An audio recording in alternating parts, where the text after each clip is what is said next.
అందరితో పాటు నేను కూడా చాలా ఉత్సాహంగా ఎదురు చూస్తూ ఉన్నాను. సో ఇన్వైటింగ్ రాజమౌళి గారికి కొంచెం దారిస్తే వారిని వేదిక మీదకి రావాల్సిందిగా రిక్వెస్ట్ చేస్తున్నాము.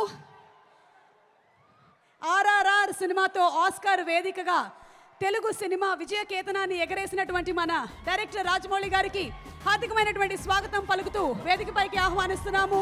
రాజమౌళి గారు, very hearty welcome to you.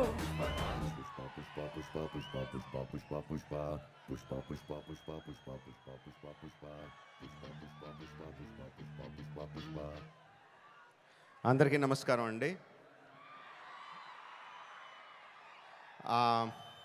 Pushpa 1 pre release అప్పుడు ఇదే స్టేజ్ మీద నుంచొని బన్నీతో అన్న, బన్నీ నార్త్ ఇండియాను వదలొద్దు, అక్కడ ఫ్యాన్స్ నీకోసం చచ్చిపోతున్నారు, ప్రమోట్ చేయ అక్కడ సినిమాని అని చెప్పి.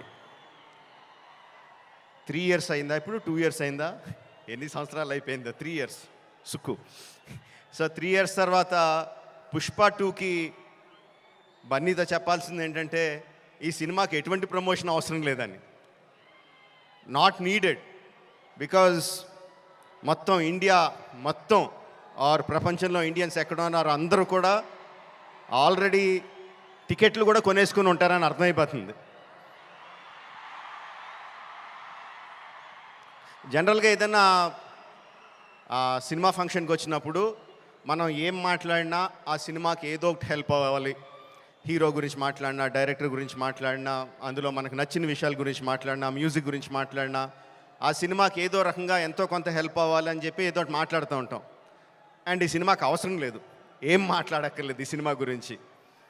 సో అందుకని సరదాగా జరిగిన విషయాన్ని, ఒక చిన్న సరదా విషయాన్ని పంచుకుంటాను. ఇన్స్టెడ్ ఆఫ్ సినిమాని పొగడం కన్నా సరదాగా జరిగిన విషయం ఒకటి పంచుకుంటాను మీతో. ఒక 2-3 months బ్యాక్ అనుకుంటాను, ఆర్ఎఫ్సిలో పుష్ప షూటింగ్ జరుగుతూ ఉంటే నాకు కూడా చిన్న పని ఉండి అటు పక్క వెళ్తే షూటింగ్ స్పాట్కి వెళ్ళా. బన్నీ, సుక్కు ఇద్దరు ఉన్నారు అక్కడ.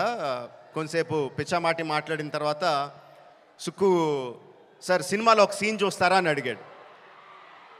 ఎందుకు చూడండి సుక్కు, చూస్తానన్నా. సో ఎడిటర్ని పిలిచి సుక్కు ఏదో ఆ సీన్ ఈ సీన్ కొంచెం కరెక్షన్ చేసి ఏదో చూపించు అని చెప్పాడు. ఆ ఎడిటర్ ఏదో దాన్ని కొంచెం కరెక్షన్స్ చేస్తున్నాడు. ఈ లోపల బన్నీ, సుక్కు ఇద్దరు నాతో డిస్కషన్ అండి. బన్నీ, సుక్కు అంటాడు, ఎవరన్నా సీన్ చూసి సినిమా చూస్తావా అంటే నేను చూడండి అంటాను, ఆ తర్వాత వాళ్ళతో ఏం చెప్పాలో నాకు తెలియదు అంటాడు. బన్నీ అంటాడు, అవును కూడా, నేను కూడా అస్సలు చూడను, ఎవరన్నా చూపిస్తే వాళ్ళతో ఎలా మాట్లాడాలో తెలీదు, ఫేస్లో నా మొహంలో ఎక్స్ప్రెషన్ తెలిసిపోద్దా అంటాడు. వీళ్ళిద్దరూ నా ఎదురుగుండా నాకు సీన్ చూపిస్తా, నా ఫీలింగ్స్ అన్నీ వాళ్ళిద్దరూ మాట్లాడుతుంటే దానికి నేను ఎలా రియాక్ట్ అవ్వాలో అర్థం కావట్లేదు. ఈ 10 minutes పాటు జరిగింది వీళ్ళిద్దరు డిస్కషన్. ఆ 10 minutes తర్వాత సుక్కు నాకు సీన్ చూపించాడండి. Introduction scene of Pushparaj. ఆ సీన్లో సుక్కు హార్ట్ అటాక్ తెచ్చుకోకు, ఆ సీన్లో ఏం జరుగుతుందో చెప్పట్లా, ఆ సీన్ ఎంత బాగుందో చెప్తున్నాను అంతే. ఆ సీన్ చూసిన తర్వాత నేను అన్నది ఒకటే ఒక మాట, ఈ సీన్కి దేవి ఎంత మ్యూజిక్ ఇవ్వగలిగితే అంత, ఎంత స్కోప్ కావాలంటే అంత, ఏ రేంజ్కి తీసుకెళ్లాలంటే ఆ రేంజ్, అంత ఎక్సలెంట్ సీన్ చూపించాడు సుక్కు. అండ్ బన్నీ ఎరగొచ్చాడు. అది నేను జస్ట్ ఇంట్రడక్షన్ పోర్షన్ ఒకటే చూశాను. ఇంకా సినిమా మొత్తం దాని తర్వాత ఎలా ఉంటుందో ఆబ్వియస్గా అర్థమైపోయింది. అండ్ December 5th కూడా కాదు, December 4th ఈవినింగ్కే ప్రపంచానికి అంతటికి కూడా అర్థమైపోతుంది. అంటే నాకు నిజంగా ఆల్ ద బెస్ట్ అని కూడా చెప్పాలనిపించట్లేదు, ఇంక ఈ సినిమాకి ఏమని చెప్పాలి. Okay, all the best to all of us.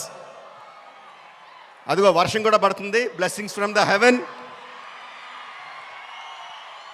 December 4th evening, Pushparaj rule, only in theatres. Thank you very much.